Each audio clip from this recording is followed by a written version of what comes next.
va célébrer l'Afrique. Soyez les nôtres.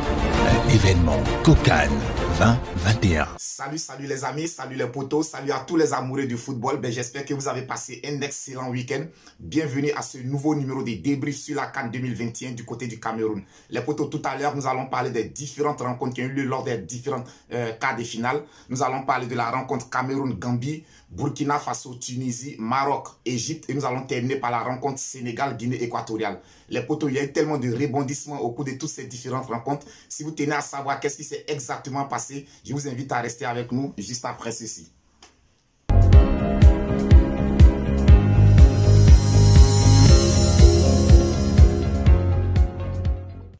Nous allons tout de suite commencer par le premier quart de finale qui opposait les Lions indomptables du Cameroun à la Gambie. Alors, les Lions indomptables du Cameroun s'imposent sur le score de 2-0. Les potos, je dirais que hier, c'était vraiment ma première fois de match, un match véritablement accompli de la part des Camerounais. Je pourrais dire que hier, le Cameroun a sorti sa plus grosse performance depuis le début de cette CAN. Hier, c'était une victoire vraiment méritée pour les Lions indomptables du Cameroun. J'ai vu une équipe qui était vraiment très concentrée. Hier, j'ai vu une véritable équipe des Lions indomptables du Cameroun. Alors, les potos, souvenez-vous, lors de mes derniers débriefs sur l'équipe du Cameroun, j'avais décrié la défense camerounaise. J'avais dénoncé comme ça que la défense camerounaise prenait trop de buts, encaissait trop de buts. Et je pense que Antonio Conceição, le coach camerounais, a entendu mes paroles, a entendu mes dires. Je pense qu'il a soigné ce côté parce que hier, j'ai vu une défense des Lions indomptables du Cameroun qui était vraiment concentrée. Une défense qui était vraiment appliquée dans tout ce qu'elle faisait. Elle gagnait tous ses duels. Alors hier, j'ai senti vraiment qu'au niveau du Cameroun, le message de Samuel Eto'o-Fils est passé.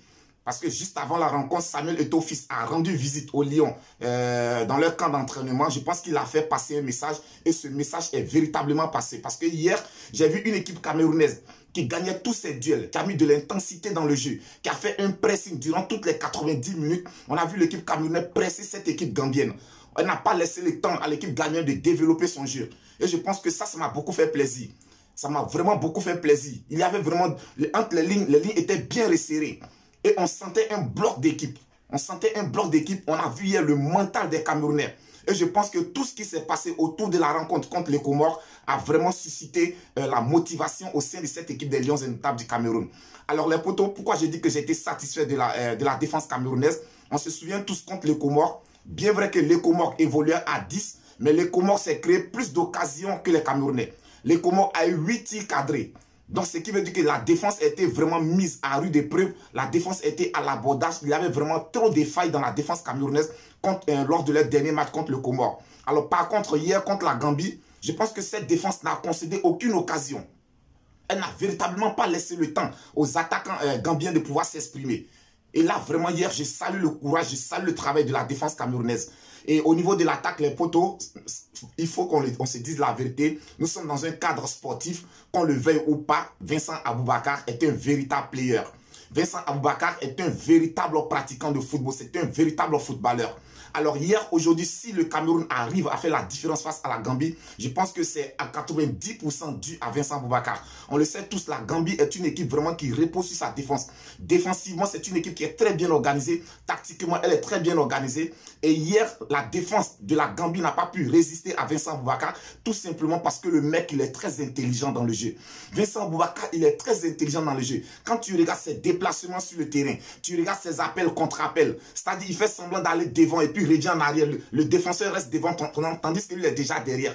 Il est très intelligent et c'est un véritable boy. Je le savais déjà que Vincent Aboubakar était un très grand joueur, mais je pense que hier, il m'a encore épaté, il m'a encore séduit davantage. Parce que quand tu regardes ses contrôles de balles, ses prises de balles, ses appels, ses déplacements, ses placements sur le terrain, tu vois que vraiment c'est un joueur rempli d'expérience, pétri de talent. Et je pense que hier, c'est grâce à Vincent Aboubakar que Karl Toko Ekambi réussit à vraiment faire le doublé. Parce qu'il profitait des déplacements de Vincent Aboubakar. Il profitait de tous les mouvements de Vincent Aboubakar. Et ça aussi, avec cette intelligence de Karl Toko Ekambi, il se retrouvait toujours au bon endroit. Et je pense qu'aujourd'hui, c'est une paire d'attaques vraiment à laquelle il va falloir faire très attention. Karl Toko Ekambi, Vincent Aboubakar, je pense que c'est un duo d'attaque qui fait vraiment très peur dans cette CAN. Donc les potos, hier, le Cameroun s'impose face à la Gambie sur le score de 2-0. Je dirais que c'était un résultat amplement mérité pour les Lions indomptables du Cameroun. Alors, les potos, ce qu'il va falloir retenir aussi au cours de cette rencontre, comme je l'ai dit, il y a des événements extra-sportifs qui se passent, qui se déroulent en ce moment au Cameroun. On le sait tous.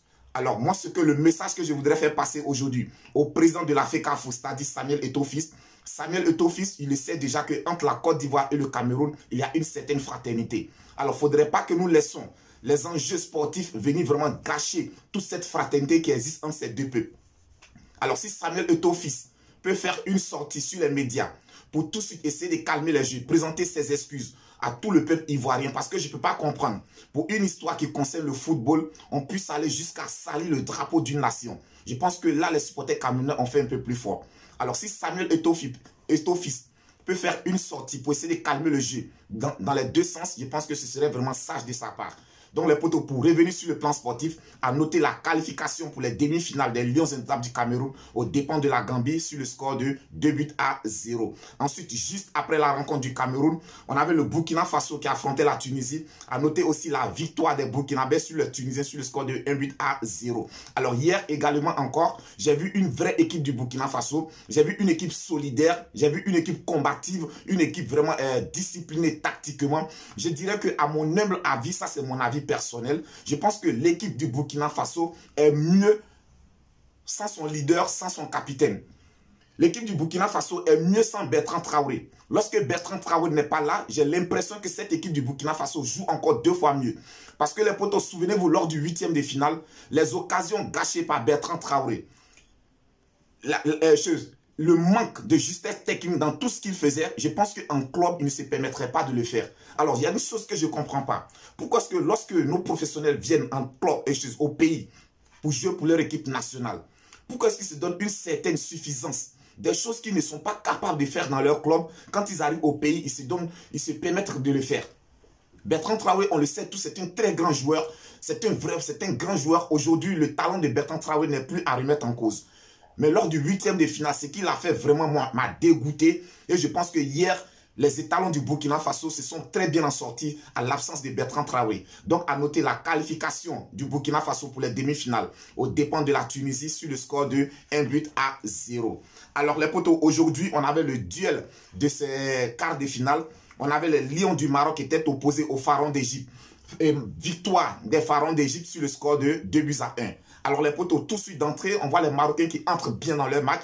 On le sait tous, les Pharaons d'Égypte ont un petit défaut, ont un péché mignon. C'est qu'ils ont des difficultés à entamer leur rencontre. Ils ont des difficultés à rentrer dans leur match. Et ça s'est vérifié contre la Côte d'Ivoire. On a vu le match des Pharaons d'Égypte contre la Côte d'Ivoire. L'Égypte a commencé à évoluer, a commencé à véritablement jouer à partir de la 16e minute. Mais aujourd'hui, face à une équipe comme le Maroc, une équipe remplie d'expérience, je pense qu'ils n'ont pas laissé suffisamment de temps aux Égyptiens de pouvoir entrer dans leur match. Tout de suite, dès la 7e minute, le Maroc obtenait un penalty par l'entraîneur de Achraf Hakimi et le penalty a été magistralement transformé par Sofiane Boufal. Donc je peux dire que le Maroc entre bien dans son match. Alors après l'ouverture du score, je me suis dit, ben tiens, cette fois-ci, le Maroc tient sa demi-finale. Mais les potos, après avoir concédé l'ouverture du score, on a vu toujours une belle équipe du Maroc. En première mi-temps, j'ai vu une équipe du Maroc qui était compacte. J'ai vu une équipe du Maroc très bien organisée défensivement parce qu'en première mi-temps, elle n'a vraiment pas laissé d'occasion. Elle n'a pas laissé d'espace pour les attaquants égyptiens. Donc en première mi-temps, j'ai vu un très beau visage de cette équipe marocaine. Alors au retour des vestiaires, tout de suite, les Pharaons d'Égypte sont revenus avec beaucoup d'intensité, sont revenus avec encore beaucoup d'envie. Et tous, ils ont commencé à presser cette équipe du Maroc jusqu'à obtenir l'égalisation par l'entremise de Mohamed Salah. Donc, après l'obtention de l'égalisation, je pense que le match s'est vraiment haché. Il y a eu beaucoup d'énervement dans le match. Il y a eu beaucoup de tensions. Alors, le match était vraiment musclé, rude. Il y avait beaucoup de fautes de part et d'autre. Je pense que les Marocains se sont fait avoir par le jeu égyptien. Les Égyptiens se sont mis à énerver les Marocains. Ils se sont mis à les provoquer, à faire beaucoup de stimulation. Et les Marocains sont tombés dans le jeu des Pharaons d'Égypte. Et je pense que c'est ce qui surtout a déconcentré les Marocains. Au lieu de rester concentrés sur le match, de rester concentrés sur l'objectif, ils sont plutôt tombés dans les bagarres, dans les disputes inutiles. Ils sont tombés au fait dans le piège que leur a tendu les Égyptiens. Et pendant que les Marocains passaient leur temps à se disputer, à s'énerver, ben l'Égypte en a profité pour scorer pendant les prolongations par l'entremise de Trezeguet, Mohamed Trezeguet, sur encore un gros travail de Mohamed Salah. Donc, à noter 2-1 au profit des Pharaons d'Égypte. Alors, les potos, ce que je voudrais souligner, aujourd'hui, le Maroc doit vraiment regretter, doit s'en vouloir Parce que les Marocains avaient la place pour battre aujourd'hui cette équipe des Pharaons d'Égypte. Les Marocains avaient largement la place pour le faire. Parce qu'il y avait beaucoup d'intensité dans le jeu. On sent que physiquement, cette équipe du Maroc était au-dessus de l'Égypte. Physiquement, les Marocains avaient les moyens d'aller battre cette équipe. Techniquement, ils avaient les moyens d'aller battre cette équipe. Tactiquement, ils en avaient aussi la possibilité. Mais il y a eu 2 erreurs défensives qui ont coûté très très cher aux Lions du Maroc. Sur le premier but de Mohamed Salah, je ne peux pas comprendre que pour une balle arrêtée, Mohamed Salah puisse se retrouver à la retombée de la balle toute seule, sans marquage, alors que le métronome de la défense, le capitaine de cette équipe du Maroc, Saïd, était présent. Je ne peux pas comprendre qu'en présence de Saïd, de telles erreurs puissent se passer dans la défense marocaine. On le sait tous, Saïd, c'est un grand défenseur. On le regarde chaque week-end dans le championnat anglais. On sait de quoi est-ce qu'il est capable.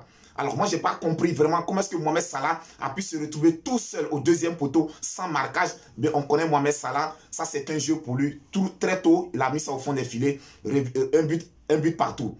Alors, qu'on suit le second but, on voit sur le débordement de Mohamed Salah, ben, on a Trezeguet qui se retrouve encore seul et seul au deuxième poteau sans marquage.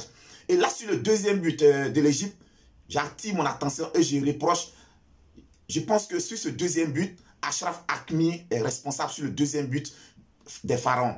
Parce que pendant que Mohamed Salah est en train de déborder, je vois bien Robben Saïs qui vient se positionner dans l'axe des buts. Et on voit Achraf Hakimi qui revient en petit trou. Mais tu as une occasion de but. Tu as un danger dans ton camp.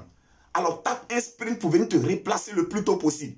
Mais Achraf est revenu en petit trou. Et au moment de s'en rendre compte qu'il était en retard sur Trezeguet, au moment où il a voulu accélérer, taper le sprint, c'était déjà trop tard. Trezeguet avait fini de marquer le but. Donc je pense que là, sur le deuxième but des Pharaons d'Égypte, Achraf Hakimi est responsable, est coupable sur ce deuxième but pour mauvais placement. Donc les potos, je pense qu'aujourd'hui, ça fait vraiment mal de voir cette équipe du Maroc éliminée parce qu'elle avait vraiment beaucoup à donner au cours de cette CAN. Je pense que les Marocains avaient cette possibilité cette année d'aller au minimum en demi-finale. Donc élimination des Lions du Maroc par les Pharaons d'Égypte sur le score de 2-1. Et juste après cette rencontre, les potos, pour terminer, nous avons les Lions de la Teranga du Sénégal qui étaient opposés à la Guinée équatoriale. Belle victoire des Lions du Sénégal sur le score de 3-1. Alors aujourd'hui, on a vu également une très belle équipe du Sénégal. Je pense que c'est une qualification, une victoire méritée de la part des Sénégalais. Je tire mon chapeau aujourd'hui à Sadio Mané qui nous a sorti vraiment une performance XXL. C'est vrai qu'il n'a pas marqué, mais il était vraiment dans tous les bons coups offensifs comme défensivement. Il a beaucoup apporté à son équipe. On a vu un Sadio Mané vraiment se battre pour récupérer le ballon, pour apporter le soutien à sa défense. En tout cas, vraiment, ça m'a fait plaisir. C'est un véritable leader. C'est ce qu'on appelle un leader dans une équipe. Il a donné l'exemple, il a montré l'exemple à ses coéquipiers jusqu'à la fin. Et je pense qu'aujourd'hui, si le Sénégal se qualifie, c'est vraiment parce que le Sénégal a donné beaucoup d'intensité dans le match. On a vu tout au long de la rencontre, un mois, c'était compliqué parce que les Équato-Guinéens ont mis le pied sur le ballon. Ils ont essayé de faire courir le bloc, ils ont essayé de déplacer, désorganiser le bloc sénégalais. Mais je pense que c'était compliqué. Mais heureusement que les poulains aujourd'hui de Aliou Cissé sont revenus à leur meilleur niveau. Ils ont pris le dessus sur cette équipe et ils ont pu se qualifier. Donc, belle victoire des Sénégalais pour les demi-finales en battant les Équato-Guinéens sur le score de 3-1.